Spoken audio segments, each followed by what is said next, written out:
Microsoft defender എന്ന് പറയുന്നത് ഒരു സാസ് സർവീസ് പോലാണ്. അതായത് നമ്മളുടെ കംപ്ലീറ്റ് ഇൻഫ്രാസ്ട്രക്ചർ, അതായത് മൈക്രോസോഫ്റ്റ് 365 ഇൻഫ്രാസ്ട്രക്ചറിലുള്ള എല്ലാ സർവീസുകൾക്കും ബാധകമായിട്ടുള്ള ഒരു സെക്യൂരിറ്റി ഡാഷ്ബോർഡാണ് മൈക്രോസോഫ്റ്റ് 365 ഡിഫൻഡർ എന്ന് പറഞ്ഞാൽ.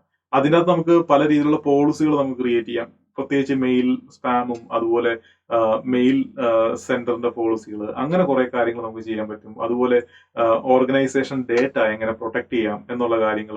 സോ ഇങ്ങനെ കംപ്ലീറ്റ്ലി ഒരു ഓർഗനൈസേഷന്റെ ഒരു മുഴുവൻ സെക്യൂരിറ്റി, അല്ലെങ്കിൽ നമ്മൾ ഈ പറഞ്ഞ 365 ആപ്ലിക്കേഷന്റെ അകത്തുള്ള ഡേറ്റയും ആക്സസും അങ്ങനെയുള്ള കംപ്ലീറ്റ് ഒരു സെക്യൂരിറ്റി പെർസ്പെക്റ്റീവിൽ എന്തൊക്കെ കോൺഫിഗറേഷൻ നമുക്ക് സെറ്റപ്പ് ചെയ്യാമോ അതെല്ലാം നമുക്ക് ഈ ഒരു ഡിഫൻഡറിൽ അവൈലബിൾ ആണ്. അപ്പോൾ നേരത്തെ എന്ന് പറഞ്ഞു കഴിഞ്ഞാൽ നമുക്ക് പല ഫീച്ചേഴ്സും ഈ ഡിഫൻഡറിനകത്ത് ഇപ്പോൾ ഉള്ള പല ഫീച്ചേഴ്സും നമുക്ക് നേരത്തെ പല അഡ്മിൻ സെന്ററിൽ ഉണ്ടായിരുന്നതാണ്.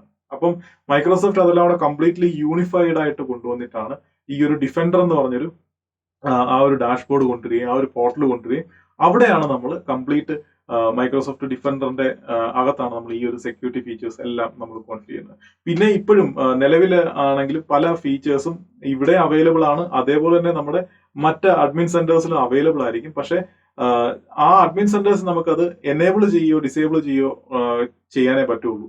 ഈ ഡിഫൻഡറിൽ വന്നാൽ മാത്രമേ നമുക്ക് അതിന്റെ ഒരു സ്പെസിഫിക് ആയിട്ട് റൂൾ സെറ്റോ പോളിസികളോ നമുക്ക് എഡിറ്റ് ചെയ്യോ കോൺഫിഗർ ചെയ്യോ ചെയ്യാൻ പറ്റത്തുള്ളൂ. സോ അങ്ങനെ ഉള്ളൊരു കാര്യം കൂടെ ഉണ്ട്.